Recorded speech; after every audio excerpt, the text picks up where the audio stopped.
Oi, meu nome é João Paulo e eu vou falar um pouco sobre o racismo, né? A origem do racismo na sociedade atual. Pra gente começar, a gente precisa entender que o capitalismo e o racismo são intrinsecamente ligados. O capitalismo se desenvolveu numa sociedade totalmente racista. A gente vai entender um pouquinho mais pra frente o que é o racismo estrutural. Silvio Almeida, em seu livro Racismo Estrutural, ele disse que é muito importante a gente entender todo o racismo que se tem na nossa sociedade atual é um racismo estruturado. A gente eliminar o racismo, a gente não pode só eliminar pessoas racistas. A gente tem que eliminar a estrutura racista para depois eliminar o racismo do indivíduo. Eu vou citar uma frase aqui, livro O Capital, Karl Marx, né?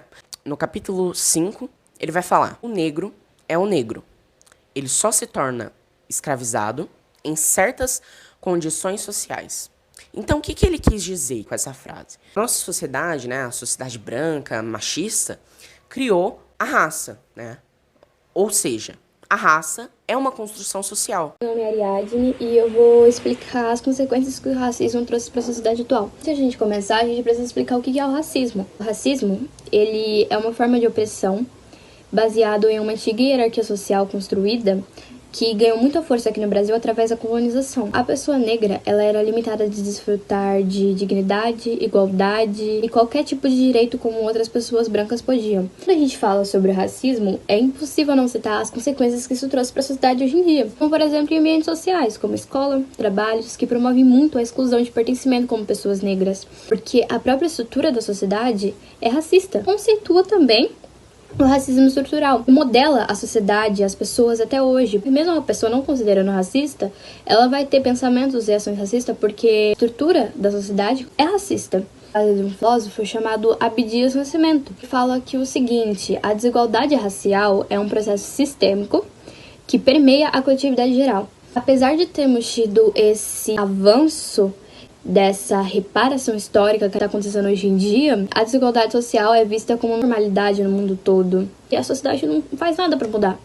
Oi, meu nome é Giovana Soares e eu vou apresentar sobre alguns conceitos do racismo. Essa desigualdade entre grupos étnicos e a segregação com minorias como negros, indígenas e mestiços. Grupos que enfrentaram e enfrentam maiores desafios de se integrarem na sociedade devido ao preconceito. Essa crença de superioridade de raças fez com que houvessem diferentes tratamentos, como o acesso à educação, à saúde, à cultura, condições básicas que são garantidas pela Constituição de 1988. É indubitável que durante o processo de colonização e de exploração do Brasil, contou com cerca de 350 anos de escravidão, ser um dos últimos países da América Latina a abolir a escravatura, deixariam inúmeros resquícios, que Florestan Fernandes, sociólogo que estudou as relações étnicos raciais no Brasil, aponta que a escravidão deixou um legado de exclusão da população negra, diferentemente de Gilberto Freire, que propôs o que Florestan denominou de o mito da democracia racial.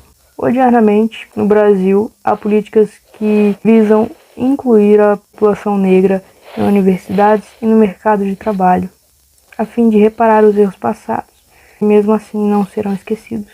Oi, meu nome é Franciele e hoje vim falar sobre sexismo.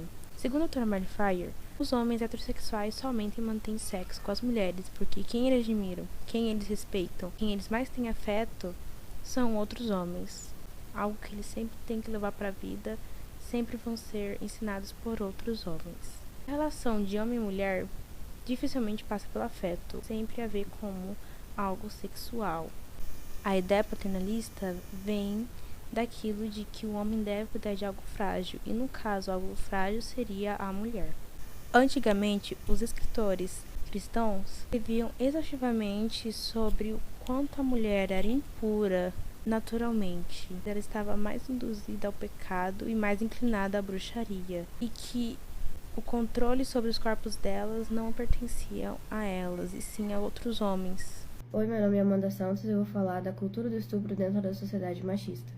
Uma das principais questões da cultura do estupro é como as vítimas são sempre questionadas e julgadas junto com os seus criminosos, e frequentemente são contestadas sobre o que fizeram para que ocorresse tal violência contra as mesmas. Frases como "por que você estava sozinha", "por que saiu esse horário", ou "que roupa você estava usando" são algumas das mais frequentes feitas para as vítimas de violência sexual. A seguir, eu deixo as fotos de uma exposição de um museu em Bruxelas, na Bélgica, onde o principal questionamento foi esse: as roupas que as vítimas de violência sexual estavam usando quando infelizmente foram abusadas. O próximo tópico é sobre o machismo e a heteroafetividade. Elisa de Assis argumenta que a maioria dos homens heterossexuais reservam tudo que tenha relação com o amor para compartilhar com outros homens. Os homens heterossexuais respeitam, veneram e admiram, na grande maioria das vezes, outros homens somente e só usam a mulher como um objeto sexual ou de prazer momentâneo. Muitas vezes compartilhando que o respeito mínimo para as mulheres, na verdade, para eles é uma generosidade e não um dever.